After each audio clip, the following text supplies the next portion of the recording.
우리나라의 양극화 지표에 빨간불이 들어왔습니다. 갈수록 불평등 지수가 높아지면서 부자는 더 부자가 되고 가난한 사람은 더 가난해졌다는 건데요. 이로 인한 사회적 갈등도 커졌습니다. 문제는 앞으로 이 같은 구조가 고착화할 수도 있다는 우려죠. 모두가 행복하고 잘 사는 유토피아라는 건 없겠지만 최소한 그 격차를 줄일 수 있는 방법은 무엇인지 다 함께 지혜를 모아보겠습니다. 함께 해주실 분들 소개해드리겠습니다. 한양대 에리카 경제학부 주동원 교수 나오셨고요. 가톨릭대 경제학부 허인 교수, 서강대 경제학과 허준영 교수 나오셨습니다. 안녕하십니까? 네, 안녕하십니까? 네, 안녕하세요. 용감한 토크쇼 직설은 SBS BG 뉴스 앱과 유튜브에서 실시간으로 시청하실 수 있습니다. 자, 올해 미국 경제의 화두가 양극화로 꼽힐 정도로 계층 간 부의 격차가 벌어지는 모습이 나타나고 있습니다. 사실 이건 미국만의 문제가 아닙니다. 전 세계적인 경제의 화두이기도 합니다. 그만큼 부의 양극화, 자산의 격차가 벌어지고 있다라는 뜻인데요. 근본적인 원인을 한번 먼저 여쭙고 싶습니다. 경제가 좋든 나쁘든 부자는 더 부자가 되고 가난한 사람은 더 가난해진다. 자산 격차가 더 커진다. 양극화는 왜 해소되지 않는 문제로 계속해서 남게 되는 걸까요, 주 교수님? 네, 그렇죠. 그래서 지금 여기서 이제 영어로 웰스고 이게 자산의 이제 격차가 벌어지는 거잖아요. 이제 네. 자산은 소득이 축적이 되면서 이제 발생하는 현상이기 때문에 네. 이 지금 자산 격차가 하루아침에 일어난 일이 아니고 사실은 2000년대부터 상당 기간 오랫동안 이제 진행이 되어 온 현상입니다. 이제 그러다 보니까는 우리가 잘 아는 책이 있죠. 그 피케티의 21세기 자본론. 이제 거기에서 이 자산 격차가 이게 왜 발생하게 되느냐, 경제가 성장할수록에 네. 대해서 이제 면밀하게 분석을 했었던 적이 있었던 거죠. 그래서 화제가 됐었고요. 이게 우리가 이제 정확하게 이제 자산 분배가 이 지금 불평등도가 높아지고 있다라는 걸 측정을 해야 되는데 소득도 사실 그 분배를 측정하는 게 어렵지만 자산도 그 분배 상태를 측정하는 게 소득보다도 훨씬 어렵습니다. 이제 그럼에도 불구하고 일단 그 UBS가 매년 글로벌 웰스 리포트에서 순자산 진위 계수를 발표를 하고 있거든요. 진위 계수요. 그렇죠. 네. 그래서 지금 앵커님께서 말씀하신 것처럼 미국, 중국, 이제 여러 선진국에서 뭐 아주 일괄적으로 나타나고 있지는 않지만 미국과 중국이 특히 이 자산 불평등도가 높아지고 있고 우리나라도 자산 불평등도가 높아지고 있다고 최근에 그 국회의 그 연구 보고서에서도 이제 보고가 된 바가 있죠. 그래서 이제 그 원인이 무엇이냐? 그럼 2000년대 이후에 이제 제가 계속 진행이 됐다라고 말씀을 드렸는데 일단 그 일반적으로 꼽는 거는 글로벌 경제 확산 그리고 이 승자독식 산업 구조를 초래하는 형태의 기술 발전이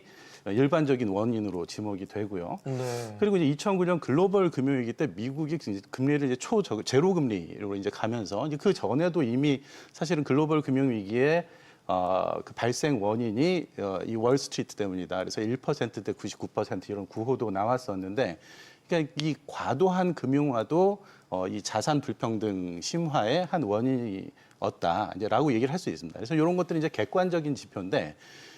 이 자산 불평등도와 불평등 문제 관련해 가지고는 사람들이 인식하는 이 주관적인 인식 방식도 사실은 또 이제 중요합니다. 그래서 2025년 1월에 그 워싱턴 DC에 있는 그 연구기관인 퓨 리서치 센터가 이 사람들이 그 인식하는 자산 불평등의 원인이 뭐냐라는 걸 네. 조사를 했습니다. 했더니 이제 미국이나 주요 선진국에서는 부유층의 정치적 영향력이 이제 가장 큰 원인이다. 그러니까 부자들이 정치를 이용해서 더 큰 돈을 벌고 있다라는 인식이 일반인들 사이에 강한 편이었고 네. 우리나라도 그런 인식이 없는 건 아닌데 근데 반면에 우리나라 같은 경우에는 일반인들이 대기업과 중소기업 간의 임금 격차 그리고 이제 의사나 변호사 같은 전문직 고소득층 중심의 시장 구조 그리고 이제 자산 상속 이런 것 등이 우리나라에서는 이 자산 불평등을 일으키고 있다라고 사람들이 네. 인식을 하고 있는 것으로 조사가 되었습니다. 이걸 이제 우리가 예를 들어서 K자형 양극화라고 하잖아요. K 앞에 그 위로 하나 뻗는 거, 아래로 하나 뻗는 거. 격차가 점점 더 벌어지지 않습니까? 근데 이게 자본의 속성이 이런 것인지 그런 불가피한 면이 어느 정도 있다고 보는 거죠. 네, 그런데 이제 그것에 대해서 자본의 속성이 그렇게 계속 가도록 내비둘 것이냐의 문제는 그 정부의 역할과도 관련이 있는 것 같고요.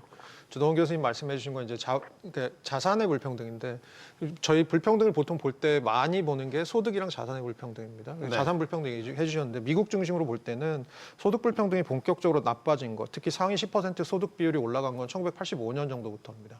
1980년에 무슨 일이 있었냐면 레이건 행정부가 들어왔고요. 네. 그리고 나서 감세 정책 같은 것들을 하면서 정치적으로 약간 더 그런 쪽으로 부자들에게 유리한 구조가 만들어졌고 지금 지적해 주신 것처럼 뭔가 부유층들이 그렇게 자산을 쌓으면서 오히려 정치를 본인들의 로비의 대상으로 만들고 본인들에게 더 유리한 판을 만들었다. 그렇게 해서 룰을 바꾸기 시작했다라는 게 어떻게 보면 조지 스티글리츠 같은 미국의 노벨상 받은 경제학자가 하는 얘기이고요. 네. 그리고 최근 들어서는 이제 중국이 2001년에 WTO 들어오면서 미국의 소득 불평등이 좀 더 심해진 부분이 있는데 거기에 대해서는 세 가지 정도 이론이 있습니다.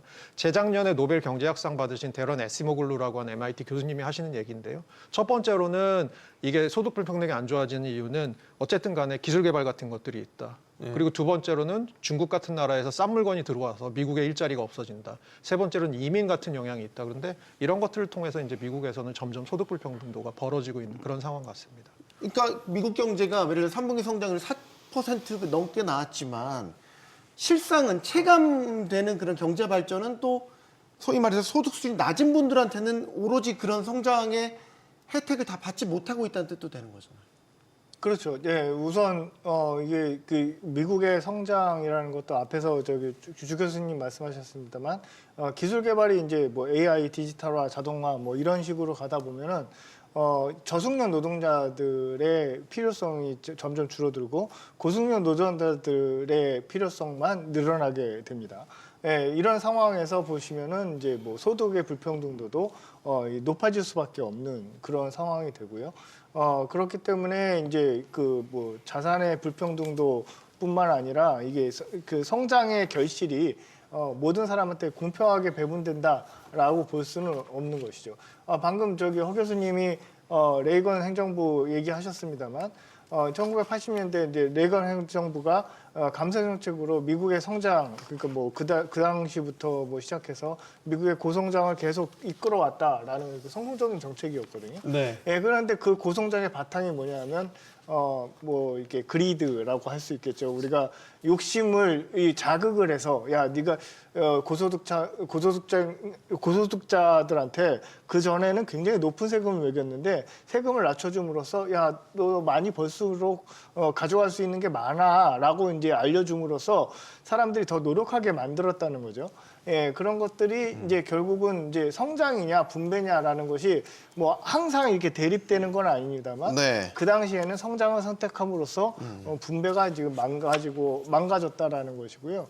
그것이 이제 뭐 어떤 측면에서는 이제 그 균형을 맞추는 것이 굉장히 어렵다는 겁니다. 그러니까 80년대 이전에는 굉장히 고소득자들한테 높은 세금을 매겨서 분배를 강조했다고 그런다면 지금은 그런 세금을 매기고 있으면 자본에 대한 세금을 높이면은 다른 나라한테 기업을 뺏길 것이고 뭐 이런 문제들이 생기기 때문에 서로 약간 그 자본에 대한 세금 자체를 높이지 않는 그런 경향들이 있기 때문에 분배가 점점 악화되는 그런 경향이 있었던 걸로 볼 수 있겠습니다. 알겠습니다. 자, 미국 이야기가 미국에만 해당되는 게 아니라 우리도 마찬가지죠. 우리 이제 그 국내 한 금융사에서 발표하는 이제 부자 보고서라는 걸 보면 이런 현상들이 뚜렷하게 나타납니다. 예를 들면 금융자산이 10억 원 이상 있는 부자가 47만 6천 명으로 늘었는데 결국 인구의 1%도 채 안 되는 이들이 차지하는 금융자산의 비중이 60%나 된다는 겁니다.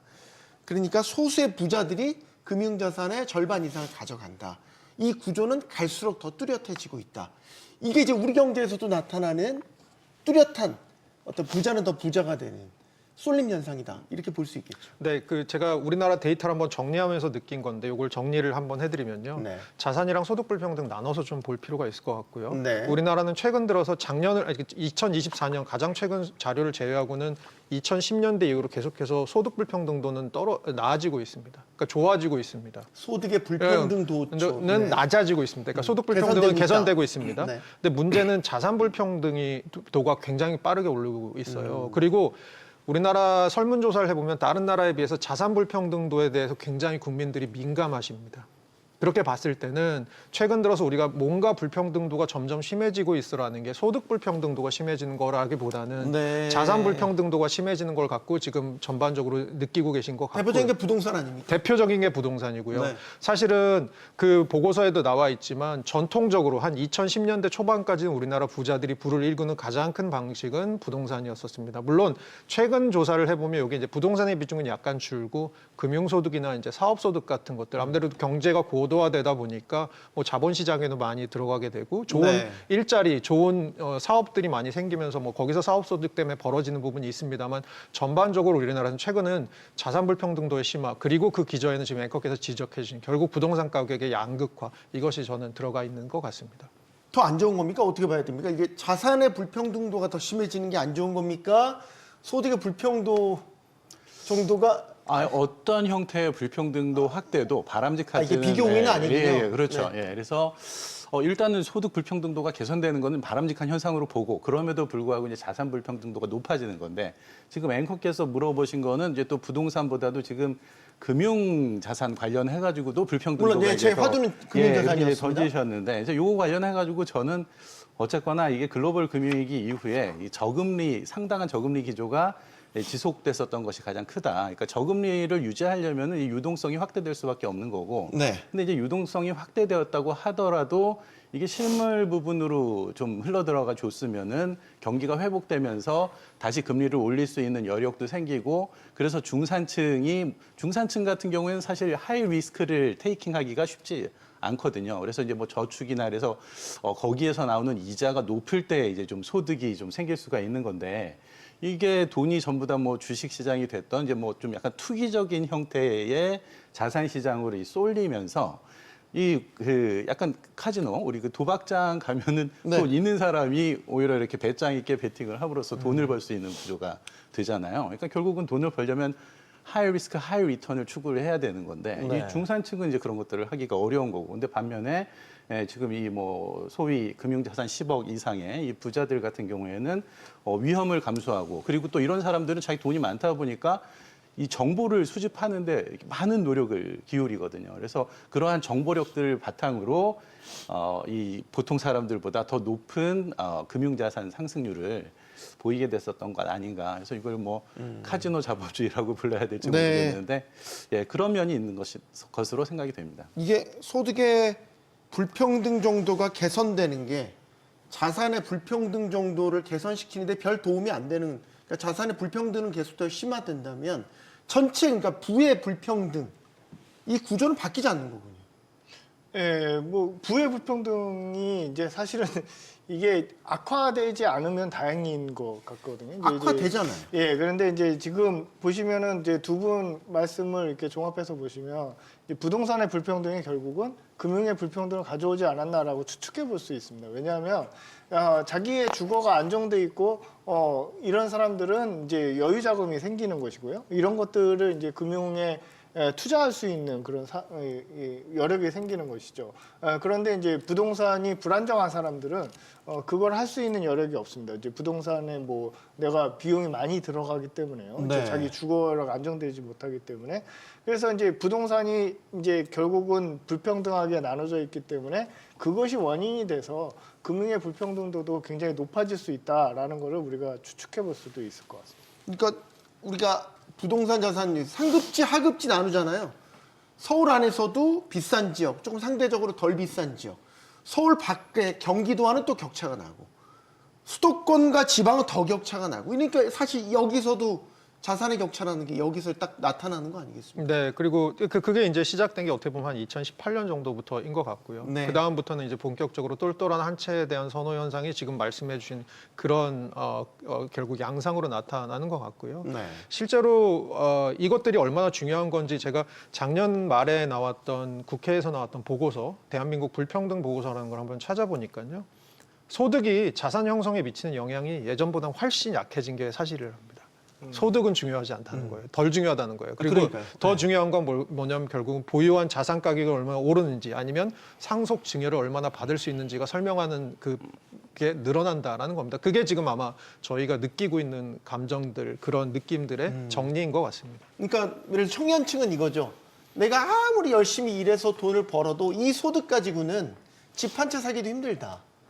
근데 이제 기존에 소위 집을 가지고 있던 자산이 많았던 사람들은 그 자산이 더 커진 자산이 되고 그러니까 나와의 격차는 점점 더 벌어지게 되고 어떻게 의욕을 잃어버리게 되고 뭐 이런 식으로까지 연결되는 거예요. 네, 그렇죠. 그래서 결국은 이제 이런 추세가 이제 계속 될 것이냐, 이제 내지는 이거 계속 될 것이라고 하면 이제 이것을 어떻게 막을 것이냐, 이제라는 문제가 있는 거거든요. 그렇겠죠. 예, 그래서 그럼 이제 이런 추세가 발생했던 원인을 일단은 먼저 봐야 되는 건데, 이제 부동산 가격에서 특히 서울에서도 선호되는 지역만 오르는 이유는 일단은 주택 수요는 우리가 이제 특수하게 그 수요가 두 가지 원인에서 발생을 하잖아요. 하나는 주거 목적도 있지만 다른 하나는 이제 투자 목적도 있는 거죠. 그런데 지금 강남 같은 경우에 이게 살아보면, 아이고 제가 강남을 사는데 강북에서 태어나서, 근데 이제 강북에서 태어나서 강남에 살아보니까 강남의 인프라가 너무 좋은 거예요. 네. 그러니까는 이게 근데 그러면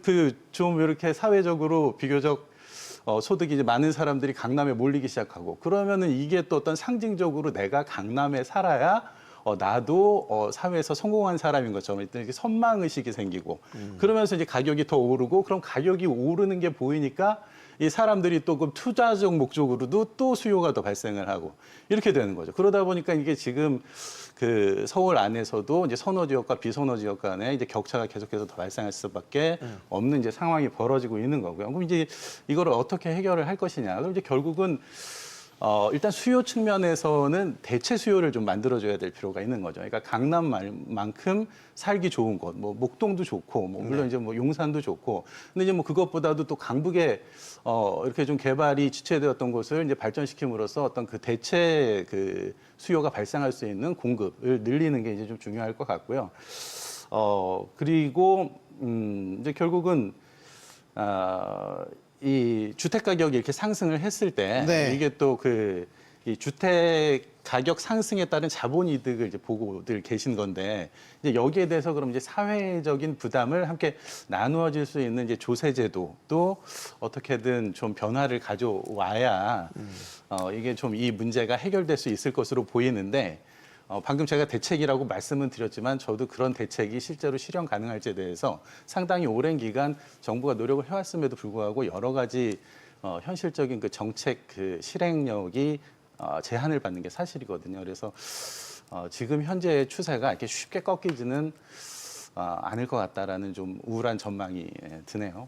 예를 들면은 서울 지역의 강남, 특히 이제 상급지 같은 지역의 집값이 더 오르고 뭐 이런 현상들을 제어하기 위해서 이제 규제라는 걸 많이 하지 않습니까? 그렇죠. 세금 규제, 뭐 매매 규제 이런 것들을 하는데 그 이제 잘 먹히지 않는다라는 거죠. 오히려 더 그런 것들이 프리미엄을 주는 요소로도 작용하는 것 같고 그렇죠. 왜 이렇게 규제 역설적인 게 나타날까? 예, 규제를 하는 지역을 보면 이제 사람들이 어떻게 생각하냐면 이 지역에 꼭 사야 되겠다라는 이제 잘못된 신호로 이제 계속해서 예, 이런 생각이 규제가, 들게 만드는 경향이 있습니다. 이제 뭐 이게 다른 대체 자산이라는 것이 이제 뭐 별게 없는 지금 상황이거든요. 이제 그 안정적인 그 장기 투자처 그러면 이제 부동산이 이제 가장 대표적인 것이고 우리나라에서는 뭐 채권도 뭐 그런 식으로 안정적으로 수익을 낼 수 있는 것은 아닌 것 같고 네. 주식도 마찬가지고 뭐 이러다 보니까 이런 것에 이제 몰리게 되는 것이고요. 그리고 결국 뭐 주 교수님 얘기하셨습니다만 이제 강남의 그 오르는 지역의 인프라들이 굉장히 중요하다라고 말씀하셨잖아요.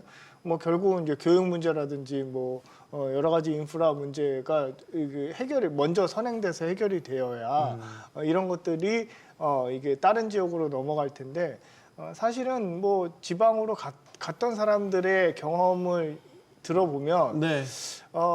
이제 절대적으로 그 교육 인프라가 너무 이제 뒤처져 있다. 열악하다든지. 뭐 네. 이런 얘기를 합니다. 그러면은 이제 그 굉장히 수요가 많은 그런 교육 인프라를 지방에다가 강제로 배치시킬 수 있느냐? 뭐 그런 건 또 아니겠죠. 거긴 인구 소멸 지역이고 뭐 학생들도 이제 줄어들고 있고 이런데 이제 뭐 사립 뭐죠? 학원 시설들이 글로 이주할 것은 아니지 않겠습니까? 예, 그러니까 이제 뭐 그런 것들을 생각해 보면 뭐 저도 뭐 뾰족한 대책을 이제 얘기하라고 그러면은 네. 할 말이 별로 없는 그런 상황인 것 같긴 합니다. 네. 뭐 이제 우리나라는 부동산 불패라는 말이 있죠. 그래서 좋은 부동산 자산을 갖고 있으면 절대로 실패하지 않는다라는 이제 굳은 믿음 같은 게 이제 깔려 있는데, 문제는 이게 쏠림이 심하다 보니까 차별이 너무 심해지고 이 부동산 자산을 갖고 있는 곳으로 모든 다른 인적, 물적 자원들이 다 몰리잖아요. 그러니까 요즘에 지방 소멸에 대한 문제를 부동산 자산과 연결시켜서 얘기하는 거는 계속 좋은 부동산들이 있는 서울 수도권으로 몰려드니까 지방은 점점 더 열악해지고 결국 소멸이라는 문제까지도 걱정하게 돼, 생존의 문제를 걱정하게 된다는 거죠. 네, 맞습니다. 뭐 예를 들어서 부산에 사시던 분들이 예전에는 부산 내 최상급지가 어디요? 거기 아파트 하나 사놔야겠네라고 하시던 분들이 이제는 서울로 오시고, 대구에서 원정. 예, 네. 대구에 사시던 분들도 야, 이거 수성구에 아파트 하나 사오면 좋지 않을까라고 하시던 분들이 서울로 오시고, 사실은 최근에 저도 들은 얘기 중에 하나가 강남에 전세 물론 되게 품귀가 많지만 네. 전세 가격 구하러 가보면 집주인들이 굉장히 지방 분들이 많더라는 겁니다. 아. 그렇게 보면 결국은 네. 수도권 집중이라는 게 저희는 경제적 자원이 집중되는 것들을 생각할 때 뭐 사람들이 수도권으로 모이고 일자리가 수도권에 있고 플러스 돈이 점점 수도권으로 모이고 있다라는 겁니다. 부동산 같은 경우는 저는 개인적으로 그렇게 생각하는데요. 물이 왜 마를 때 그 비 온 다음에 웅덩이가 마를 때 가장자리부터 마르고 맨 마지막까지 물이 남아있는 건 중간이잖아요. 네. 그렇게 봤을 때 부동산이라는 것에 아까 저희가 그 부자 리포트에서도 얘기했지만 부자들도 이제는 부동산이 어떻게 보면 약간 끝물로 가고 있다는 걸 우리나라 인구 구조나 여러 가지로 봤을 때 중장기적으로 끝물로 가고 있다는 걸 알고 있을 가능성이 좀 크다고 생각합니다. 네. 그러면 예전과 같이 부동산에 있어서 가장 불패의 자산이 어딜까라고 생각하면 물의 웅덩이 가운데로 모이게 되는 거죠. 더 강남. 예, 예를 그러니까 들면? 그러니까 제가 보기에는 주변에 있는 수도권에 있는 아파트 5채 가지고 계신 분들이 그걸 팔고 압구정 현대로 들어가고 이런 일이 이제 벌어지는 거죠. 그러다 보면 이제 압구정 현대 가격은 뭐 2, 3년 사이에 2배, 3배, 4배가 되는 거고요. 사실 이게 지금 벌어지고 있고 이것들이 지표로 나타나고 있는 것이 하나가 저희가 이제 자산 불평등도의 증가인 것 같습니다. 네. 예전에 우리가 이제 경제 구조, 우리 경제 상황을 얘기할 때 중산층이란 말을 참 많이 썼는데 요즘에 중산층이란 말도 잘 안 쓰는 것 같아요. 예전에 이제 경제, 우리 건강 정도 같은 걸 측정했을 때 중산층이 얼마나 튼실하냐, 이런 것들을 경제 허리다라고 해서 중산층이라는 그 층이 점점 더 희미해지고 있습니까? 우리나라 경제 구조로 볼 때? 뭐 그게 그러니까는 90년대에 우리나라가 3조 호황, 이때는 설문조사를 하면은 사람들이 당신은 중산층입니까라고 물어보면 상당히 많은 사람들이 나는 중산층이다. 중산층이다라고 맞아요. 얘기를 그런 했는데 그게 설문조사도 많이 했었죠. 2000년대 이후부터 물어보면은 중산층이 아니라고 대답하는 사람의 이제 비중이 훨씬 높아진 거죠. 그리고 이제 외환위기를 겪기 전과 후가 좀 양상이 달라졌다는 사실 거예요. 그게 이제 가장 큰 것으로 보이고요. 예, 그래서 이게 중산층이라는 게 이게 정의를 하기가 뭐 예를 들어서 유럽이나 뭐 이런 데서는 중산층이라고 하면은 우리처럼 소득으로 정의를 하지 않고 뭐 악기를 하나 다룰 줄 아느냐, 뭐 내지는 이제 어떤 형태의 문화생활을 하느냐, 이제 이런 걸 가지고 이제 중산층을 정의를 하는 근데 건데. 이제 만약 경제적 중산층이면 우리 네. 예전에 전통적인 기준으로는 네. 4인 가족에 예, 아버지의 외벌이 네. 뭐 이걸로 이제 3대가 다 같이 이제 그렇죠. 먹고 살 수 있을 정도, 예. 자가집 하나 있고 뭐 요런 개념을 이제 우리가 중산층이라고 봤는데 그게 깨진 지 오래된 그러니까 거죠. 우리나라는 이제 선진국형 중산층도 되지 못하고 그나마 그 소득에 의해서 그래도 스스로 중산층이라고 생각하던 그 기반까지 붕괴가 되고 있는 상황이기는 한 거죠. 그래서 이게 최근에 지금은 통계청이 아니고 국가 데이터처라고 네, 하죠. 데이터청이죠. 그래서 네. 이제 거기에서 소득 분위별 이 소득 증가율이 나왔는데 이제 거기에서 1분위나 5분위는 소득이 그래도 뭐 3%대, 4%대로 늘었는데 이 3분위가 1.8% 정도로만 증가를 해가지고 이게 그래서 이제 중산층이라고 얘기하기보다는 중간 소득계층이라고 얘기를 해야 될 것 같고 거기에 이제 그 소득 그 상승률이 낮았었던 거죠. 그래서 네. 이제 그런 원인을 보면 일단은 아까도 말씀드렸던 것처럼 중간 소득계층은 사실은 하이 리스크, 하이 리턴의 투자 행태를 보이기보다는 자신들이 저축한 걸 이제 이자 소득을 통해서 이제 그 소득을 얻는데 이게 지금 저금리 기조가 사실은 그 글로벌 금융위기 이후로 우리나라가 제일 높았었던 때가 그 한국은행 기준금리 기준으로 3.25%였나? 이제 거기까지밖에 못 올라간 거죠. 근데 그게 글로벌 금융위기 직전에 우리 그 기준금리를 5%까지도 올렸었거든요. 이게 지금 이렇게 계속 저금리가 유지되는 상태에서 임금도 지금 뭐 예를 들어서 그 노조 그 조합 노조의 가입률이나 이런 것도 낮으면서 임금 협상력도 낮고 이러다 보니까 임금 상승률도 높지 못하고 그러니까 중간 소득계층의 그 소득원이 늘어나지 못하면서 이제 이런 현상이 발생하고 있는 거 아닌가라고 짐작을 해봅니다. 경제적으로 보면 중산층이 튼튼해야 되죠. 그건 너무 교과서적으로 맞는 말이죠. 그거는 무슨 이제 사회 안정 측면에서는 우리가 이제 중산층이 튼튼해야 되는 거죠. 이제 앞에서 이제 주 교수님 말씀하신 거에 제가 첨언을 하자고 그런다면 네.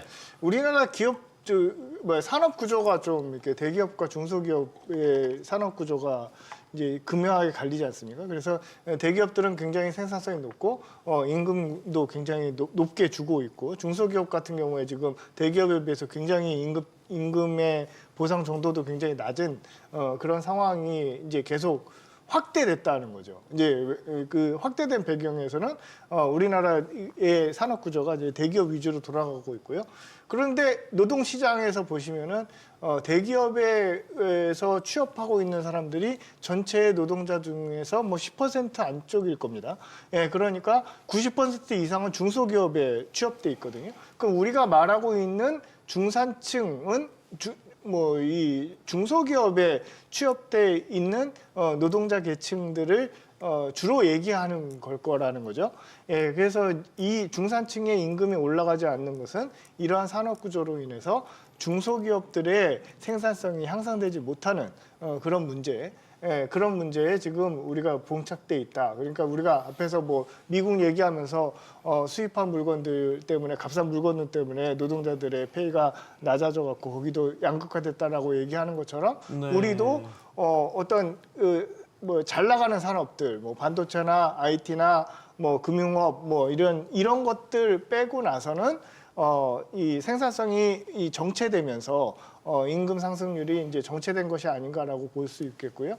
하위 분위에서는 우리나라 복지제도 계속 이제 조금씩 강화하고 있고 그리고 최저임금도 올라가고 있기 때문에 이런 하위 분위에서는 임금 상승이 이제 일어나고 있는 것이죠. 그래서 그 위아래에서 끼인 이 중산층은 지금 이제 그 임금 상승률이 적어지는 그런 상황을 보고 있는 것으로 추정할 수 있을 것 같습니다. 네, 지금 이제 허 교수님은 고용시장 측면에서 중산층이 이제 약해지는 양극화 부분을 이제 짚어 주셨는데 말씀드리면서 나는 중산층인가? 갑자기 그 고민을 저는 속으로 계속 했어요.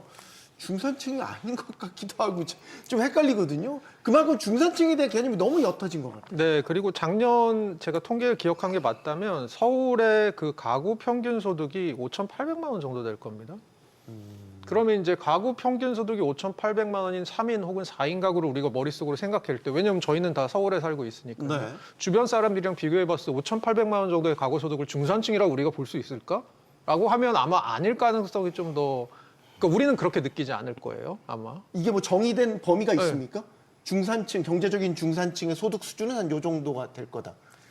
그래서 학교에서 제가 그런 아까 논의들 안 하세요? 그럼 통계를 좀 만드셔야 될 것 같은데 그래야 좀 명확하게 제가 난 중산층인 게 이제 고민이 되는 그래서 시점에. 예를 들어서 우리가 지금 이제 허준영 교수님이 이제 평균 소득을 말씀하셨는데 소득 분포는 이렇게 한쪽으로 치우쳐져 있어요. 낮은 쪽으로. 그래서 고소득층의 꼬리가 길고 그러다 보니까 그 소득을 굳이 삼는다 그러면은 이제 평균보다는 중위값, 이제 미디언을 잡죠. 중위값을 봐야 된다? 그래서 이제 중위값은 이제 그렇게 되면은 평균보다는 좀 높은 수준이 되는 거예요. 그래서 아마 그 중위값이 얼마가 될지 모르겠지만 한 뭐 6, 7천만 원 정도가 될 가능성이 있겠죠. 예, 그러면은 이제 그거를 기준으로 일단은 소득으로만 본다면 그걸 중산층이라고 얘기할 수 있겠지만 아까 말씀드린 대로 중산층이라고 했을 때는 일단은 삶에 큰 불안이 없어야 될 것으로 좀 생각이 돼요. 그래서 그래서 이제 적은 그 불안 상태에서 어떤 삶의 질을 이제 즐길 수 있는 이제 그런 게 중산층이어야 하는데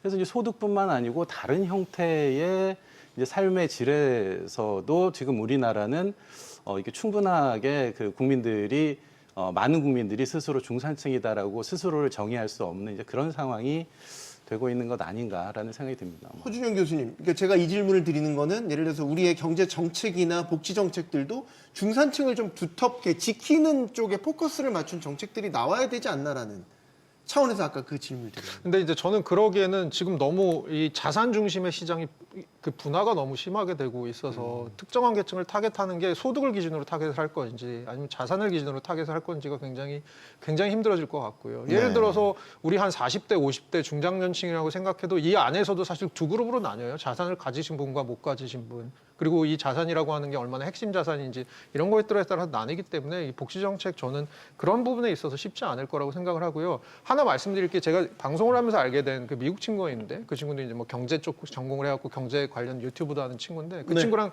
얘기를 하다가 제가 느낀 건데 서울 와서 살면서 제일 좋은 점과 제일 안 좋은 점이 뭐냐고 물어봤더니 제일 좋은 점은 모든 게 싸다. 미국에 비해서 모든 게 싸다. 그래요? 네. 근데 제일 안 좋은 점이 뭐냐고 그랬더니 근데 정작 제일 중요한 주거비가 비싸다. 뭐 이런 얘기를 해요. 그러니까 그게 아마 우리가 느끼고 있는 그 중산층을 정의할 때 어려운 부분 중에 하나가 아닐까 싶습니다. 사실 이제 의식주 중에 하나가 이제 주거니까 이런 기본적인 부분들이 안정되지 못하는 게 실제 체감에 있어서 내가 중산층이 아닐 수도 있겠다라는 두려움을 느끼게 하는 원인이 될 수 있겠다 생각이 듭니다. 청년층 질문을 드리고 싶습니다. 청년층들이 이제 고용도 잘 안 되고 사회 첫 발을 내딛는 지점도 늦어지고 하니까 이제 경제 소득이 없잖아요. 네. 근데 점점 이 청년층 사이에서도 양극화가 심해지고 있는 이런 양상들 어떻게 보십니까? 이게 이제 교육이라는 채널이요. 예, 사실은 각 고등교육 기관의 예. 교수님들이시지 않습니까?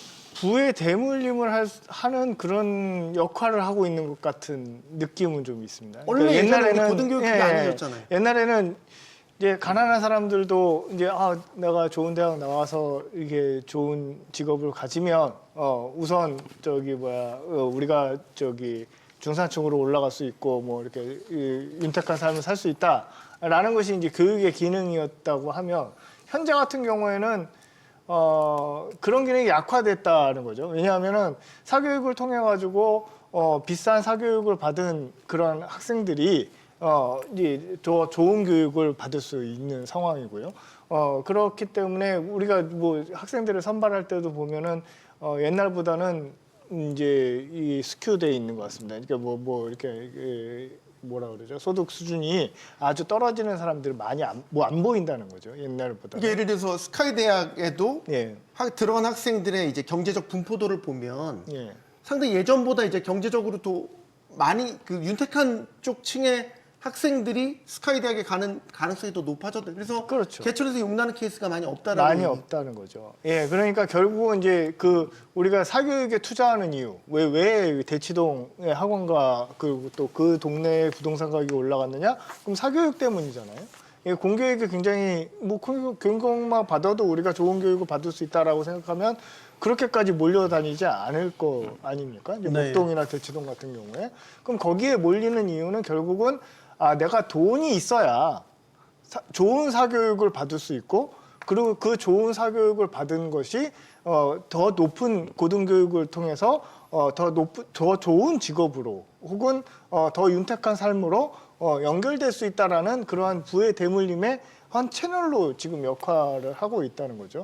예, 그래서 이게 결국은 이제 양극화의 문제에서 보면은 교육이 그걸 양극화를 약화시키는 역할을 하는 것이 아니라 사교육을 통해서 이 교육이 양극화를 더 공고히 하는 그런 역할을 하고 있는 것이 아닌가라고 생각을 합니다. 그래서 예, 제가 뭐 고등교육 현장에 있으니까 지금 자꾸 이제 뭐 여러 가지 그 지원책들이 나오는 걸 보면은 좀 안타까운 게 이제 어떤 전문 교육을 받을 수 있도록 이렇게 하는 것이 아니라 아주 제너럴리스트를 만드는 그런 교육들에 대해서 자꾸 지원책이 나오고 있습니다. 이제 뭐 여러 가지 뭐 융합 교육이라든지 뭐 융복합이라든지 뭐 이런 게 나오고 있는데 이런 것들은 점점 더 어떤 교육의 어떤 소득으로 연결시키는 그런 채널의 역할을 점점 약화를 시킴으로써 그냥 그 대학이 이제 간판 역할만 하는 그런 것들을 공고히 하는 것 아닌가라는 생각이 들어서 알겠습니다. 그런 것들을 좀 생각해봐야 될 것 같아요. 허준영 교수님한테 이거 여쭤보고 싶어요. 이제 CS도 이제 곧 오는데 AI 시대에 우리의 이제 일자리 문제, 인간 대체 문제 이게 이제 시대적 화두로 또 부상했습니다. 이게 이제 결국에는 우리 경제 구조에 또 상당한 영향을 미칠 것 같아서 여기에 대한 전망 어떻게 하시는지 의견 듣겠습니다. 그러니까 저는 전반적으로 자꾸 데이터들이 나오는 거나 트렌드를 지금 보면 양극화라는 게 심해지는 것 같아요. 그러니까 예를 들어서 저희가 오늘 말하는 양극화만 해도 여러 가지입니다. 미국 내에서 K자 경제의 양극화, 네. 우리나라 내에서 부동산 가격의 양극화, 뭔가 소득의 양극화잖아요. 근데 이것도 AI는 두 가지 기준으로 보통 보더라고요. AI에 대한 노출도, 자기가 갖고 있는 직업이 얼마나 AI에 대해서 노출될 것인가가 첫 네. 번째. 두 번째 기준으로, 근데 보통은 첫 번째 기준만 생각하세요. 노출도가 높으면 너 앞으로 위험할 거야, 네 직업. 이렇게 생각하잖아요. 근데 두 번째 기준이 있습니다. 그게 뭐냐면 보완도입니다. AI에 의해서 얼마나 자기가 그 직업의 혜택을 받을 수 있느냐. 그래서 예를 들어서 노출도가 높더라도 보완도가 높은 직업은 향후에 AI로 인해서 더 잘 될 가능성이 있다라는 거예요. 예를 들어서 영상의학과 의사. 예를 들어서 내가 암을 판정받았는데 그거를 AI한테 듣긴 싫잖아요. 사람의 목소리로 위로를 받으면서 듣고 싶잖아요. 그러면 AI에 대한 노출도는 높지만 AI에 대한 보완도도 굉장히 높다 이런 거랍니다. 그러면 네. 그렇게 봤을 때는 첫째로 얻을 수 있는 건 이 고소득 직종 중에 AI에 대한 노출이 높더라도 AI에서 보완이 잘 되는 직업들은 앞으로 더 이 직업의 안정성이 높아질 가능성이 있다. 첫 번째. 그렇지 않은 직업들에 있어서는 일자리가 대체될 가능성이 있다. 양극화고요. 두 번째는 저는 청년입니다. 최근 들어서 금융계에서 나오고 있는 아주 많은 얘기 중에 하나가 엔트리 레벨 직장 그 일자리들이 점점 없어진다는 거예요. 딱 들어갔을 때 1, 2년 차들이 할 일들이 점점 없어진다는 거예요. 왜냐하면 주니어가 하는 일들이 없어지고 왜냐하면 그 AI가 더 잘한다라는 거예요. 데이터 찾고 데이터 정리하고 예쁘게 만들고 AI가 더 잘한다라는 겁니다. 그렇게 봤을 때는 AI가 미칠 영향이 아무래도 청년 고용의 부정적인 역할이 클 것 같다라는 생각이 드는 거죠. 알겠습니다. 자, 이제 마지막 질문 드려야 될 시점이 돼서요. 우리가 이제 소득의 양극화, 자산의 양극화, 우리 부의 양극화 문제를 전반적으로 꼽아봤습니다. 그러면 이 양극화를 좀 해소할 수 있는 해법이 뭐냐? 1차적으로 생각할 수 있는 게 증세란 말입니다. 너무나도 기본적인 툴이죠. 증세를 꺼내들 시점이 됐나? 예, 그렇죠. 일단은 기본적으로 예를 들어서 우리가 거시경제 정책이 통화 정책과 재정 정책이 있잖아요. 네. 그럼 통화 정책 같은 경우에는 특히 이제 적은의 정책은 아까도 말씀드린 대로 소득 불균형을 내지는 자산 불균형을 확대시키는 방향으로 작용을 한다고 하면 네. 이 재정 정책 같은 경우에는 그래도 불균형을 좀 완화하는 쪽으로 작동을 하거든요. 근데 이제 문제는 그런 정책을 하려면은 그럼 재원이 있어야 되는데 그럼 이제 그 재원에 활용될 이게 지금 국가 부채가 계속 늘어나는 것에 대해서 문제를 삼는다라고 하면 근데 우리 사회가 이 불균형 현상에 대해서 이것이 반드시 국가적으로 사회적으로 해결되어야 할 문제다라는 공감대가 있다면 그러면은 그 증세를 통해서라도 이 문제를 해결하는 정책을 시행하는 게 이제 당연히 필요하죠. 필요한데 근데 여기에서 이 조세 정책이 항상 그 생산성에는 부정적인 영향을 미칠 가능성이 높기 때문에 이 정책 당국에서는 어쨌든 좀 고민을 통해서 그래서 세금을 늘리는 것보다는 이제 세금을 예를 들어서 세율을 늘린다기보다는 세원을 확대한다? 확대하는 정책과 함께 그리고 결국은 사실은 조세 정책이 그 생산 인센티브에 미치는 영향이 제일 크거든요. 그러니까 이런 인센티브가 생산성의 긍정적인 방향으로 작동하는 방식으로 그 조세제도 개편을 하려고 이제 노력을 해야 할 시점이 아니냐라는 생각이 듭니다. 예. 세원을 확대하자.